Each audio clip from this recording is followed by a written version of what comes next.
ಈ ವೀಕ್ಷಕರೇ, ಇದು ಕಲ್ಯಾಣ ಕರ್ನಾಟಕ ಕನ್ನಡ ಸುದ್ದಿ ವಾಹಿನಿ. ನಾನು ನಿಮ್ಮ ಅಯ್ಯನಗೌಡ. ಎಲ್ಲರಿಗೂ ಕೂಡ ನಮಸ್ಕಾರ. ಏನಿವತ್ತು ಜನರನ್ನ ಒಂದು ರೀತಿ ಭಯದ ವಾತಾವರಣಕ್ಕೆ ದೂಡಿರುವಂತಹ ವೈರಲ್ ಫೀವರ್ ಏನಿದೆ, ಒಂದು ಮನೆಯಲ್ಲಿ 3 ಜನ, 4 ಜನ, 2, 5 ಜನ ಹೀಗೆಲ್ಲ ಹಾಸಿಗೆ ಹಿಡಿಯುವಂತಹ ಒಂದು ಸಂದರ್ಭ ಬಂದಿದೆ. ಎಲ್ಲರೂ ಕೂಡ ಅನಾರೋಗ್ಯದಿಂದ ಬಳಲ್ತಾ ಇದ್ದಾರೆ. ಮಕ್ಕಳಿಂದ ಮುದುಕರವರೆಗೆ, ಹಿರಿಯ ನಾಗರಿಕರವರೆಗೆ ಕೂಡ ಎಲ್ಲರಿಗೂ ಕೂಡ ವೈರಲ್ ಫೀವರ್ ಎನ್ನುವಂತಹ ಒಂದು ಜ್ವರ, ನೆಗಡಿ, ಕೆಮ್ಮು ಮನುಷ್ಯನನ್ನ ಒಂದು ರೀತಿ ಭೀತವನ್ನಾಗಿ ಮಾಡುವಂತಹ ಸಂದರ್ಭ ಒದಗಿದೆ. ಇವತ್ತು ಆಸ್ಪತ್ರೆಗಳನ್ನು ನೋಡಿದಾಗ ನಿಜಕ್ಕೂ ಕೂಡ ಭಯ ಹುಟ್ಟುವಂತಹ ವಾತಾವರಣ ಇದೆ. ಆಸ್ಪತ್ರೆಗಳಿಗೆ, ಸರ್ಕಾರಿ ಆಸ್ಪತ್ರೆಗಳು, ಖಾಸಗಿ ಆಸ್ಪತ್ರೆಗಳು ಎಲ್ಲಲ್ಲಿಯೂ ಕೂಡ ಜನ ನುಗ್ಗುತ್ತಾ ಇದ್ದಾರೆ. ನಾವು ವಿಜಯನಗರ ಜಿಲ್ಲೆ ಹೂವಿನಡಗಲಿ ಪಟ್ಟಣದ 100 ಹಾಸಿಗೆ ಆಸ್ಪತ್ರೆ ಯಾಕೆ ಬೇಕಿತ್ತು, ಅದರ ಅವಶ್ಯಕತೆ ಇತ್ತ ಅಂತ ಯೋಚನೆ ಮಾಡಿದಾಗ ಆರಂಭದ ದಿನಗಳಲ್ಲಿ ಕೆಲವೊಂದು ಅಪಸ್ವರಗಳು ಬಂದು 100 ಹಾಸಿಗೆ ಆಸ್ಪತ್ರೆ ಊರ ಹೊರಗಡೆ ಆಗುತ್ತೆ, ಹಳೆ ಆಸ್ಪತ್ರೆ ಪಟ್ಟಣದ ಹೃದಯ ಭಾಗದಲ್ಲಿತ್ತು, ದೂರ ಆಗುತ್ತೆ ಹೋಗೋದಕ್ಕೆ. ಬಡವರು ಸರ್ಕಾರಿ ಆಸ್ಪತ್ರೆಯಲ್ಲಿ ತೋರಿಸುವಂಥವ್ರು, ಸರ್ಕಾರಿ ಆಸ್ಪತ್ರೆಗೆ ತೆರಳುವಂಥವ್ರು ಎಲ್ಲರೂ ಕೂಡ ಬಡವರು, ಆಟೋಕ್ಕೆ ದುಡ್ಡು ಇಡಬೇಕಾಗುತ್ತೆ. ಏನೆಲ್ಲ ಅಪಸ್ವರಗಳು ಆರಂಭಗೊಂಡವು. ಆದರೆ ಅವತ್ತು MP ಪ್ರಕಾಶ್ ರವರ ಅವಧಿಯಲ್ಲಿ ಕೂಡ ಅದಕ್ಕೆ ಒಂದು ಚಾಲನೆ ಸಿಗಬೇಕಾಗಿತ್ತು. 100 ಹಾಸಿಗೆ ಆಸ್ಪತ್ರೆ ಮಂಜೂರಾಗಿತ್ತು. ಆದರೆ ದಾನಿಗಳು ಯಾರು ಮುಂದೆ ಬರಲಿಲ್ಲ, ಸ್ಥಳದಾನಿಗಳು ಮುಂದೆ ಬರಲಿಲ್ಲ. ಆಸ್ಪತ್ರೆ ಕಟ್ಟಡ ನಿರ್ಮಾಣಕ್ಕೆ ಸ್ಥಳದಾನಿಗಳು ಮುಂದೆ ಬರದೇ ಇರಂತಹ ಕಾರಣಕ್ಕಾಗಿಯೇ ಅಲ್ಲಿ MP ಪ್ರಕಾಶ್ ರವರ ಅವಧಿಯಲ್ಲಿ 100 ಹಾಸಿಗೆ ಆಸ್ಪತ್ರೆ ಆಗಲಿಲ್ಲ ಹೂವಿನಡಗಲಿಯಲ್ಲಿ ಅಂತ ಹೇಳ್ಬೋದು.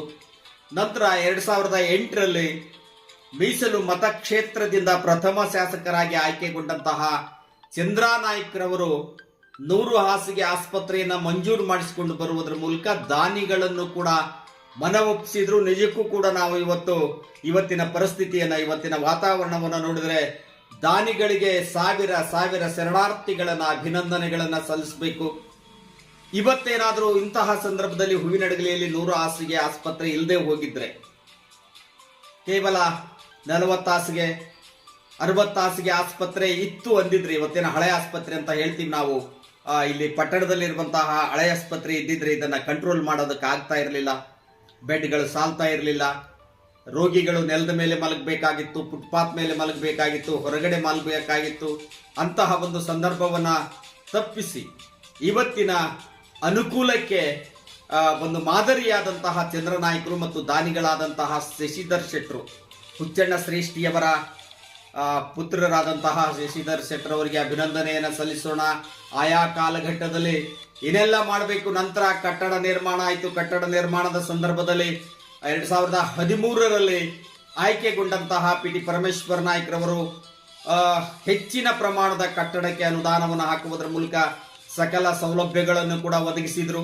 2018, 2013 ಮತ್ತು 2018ರಲ್ಲಿ ಗೆದ್ದಂತಹ PT ಪರಮೇಶ್ವರ್ ನಾಯ್ಕರು ಹೆರಿಗೆ ಆಸ್ಪತ್ರೆ ಸೇರಿದಂತೆ ಅನೇಕ ಕೊಠಡಿಗಳ ನಿರ್ಮಾಣ, ಯಂತ್ರೋಪಕರಣಗಳ ನಿರ್ಮಾಣ, ಪೀಠೋಪಕರಣಗಳ ಸೌಲಭ್ಯಗಳನ್ನು ಕೂಡ ಒದಗಿಸಿದ್ರು. ನಂತರ 2023ರಲ್ಲಿ ಗೆದ್ದಂತಹ ಕೃಷ್ಣಾ ನಾಯ್ಕ್, ಶಾಸಕರಾದಂತಹ ಕೃಷ್ಣಾ ನಾಯ್ಕರವರು ಬಹಳಷ್ಟು ಆದ್ಯತೆಯನ್ನು ಕೊಟ್ಟರು ಆರೋಗ್ಯ ಮತ್ತು ಶಿಕ್ಷಣದ ಬಗ್ಗೆ. ಮೇಲಿಂದ ಮೇಲೆ ಸಭೆಗಳನ್ನು ಮಾಡುವುದರ ಮೂಲಕ ಅಲ್ಲಿ ಏನು ಬೇಜವಾಬ್ದಾರಿತನ ಇದೆ, ವೈದ್ಯರದ್ದೇನಿದೆ, ವೈದ್ಯಾಧಿಕಾರಿಗಳ ಬೇಜವಾಬ್ದಾರಿತನ ಏನಿದೆ, ಸೌಲಭ್ಯಗಳ ಕೊರತೆ ಏನಿದೆ, ಇದ್ದಂತಹ ಮಷಿನ್ಗಳು ಏಕೆ ಹಾಳಾದವು, ಯಾಕೆ ದುರಸ್ತಿಯಾಗಿಲ್ಲ ಎನ್ನುವಂತಹದನ್ನ ಪರಿಶೀಲನೆ ಮಾಡುವುದರ ಮೂಲಕ ಅಷ್ಟೋ ಇಷ್ಟೋ ಸಂಕಷ್ಟದ ಸಂದರ್ಭದಲ್ಲಿ ಅನುದಾನವನ್ನು ನೀಡುವುದರ ಮೂಲಕ ಅಲ್ಲಿ ಒಂದು ರೀತಿ ಎಲ್ಲ ಸೌಲಭ್ಯಗಳನ್ನು ಕೊಡುವಂತಹ ಕೆಲಸವನ್ನು ಮಾಡಿದ್ರು. ಆ ಕಾರಣಕ್ಕಾಗಿಯೇ ಇವತ್ತು ನಿರ್ವಹಣೆ ಯಾವುದೇ ಸಮಸ್ಯೆ, ಸಂಕಷ್ಟ ಇಲ್ಲದಂತೆ ನಡೀತಾ ಇದೆ ಅಂತ ಹೇಳೋದಕ್ಕೆ ನಾನು ಇದೊಂದು ಪೀಠಿಕೆ ಹಾಕಿದೆ. ಇವತ್ತು 100 ಹಾಸಿಗೆ ಸರ್ಕಾರಿ ಆಸ್ಪತ್ರೆಗೆ ಸಿವಿಲ್ ನ್ಯಾಯಾಧೀಶರು, ಹೂವಿನಡಗಲಿ ನ್ಯಾಯಾಲಯದ ಸಿವಿಲ್ ನ್ಯಾಯಾಧೀಶರಾದಂತಹ ಅಕ್ಷತಾ ಟಿ ಅವರು ಭೇಟಿಯನ್ನು ನೀಡಿ ಪರಿಶೀಲಿಸಿದರು. ಅಲ್ಲಿನ ವ್ಯವಸ್ಥೆಯನ್ನು ನೋಡಿದರು.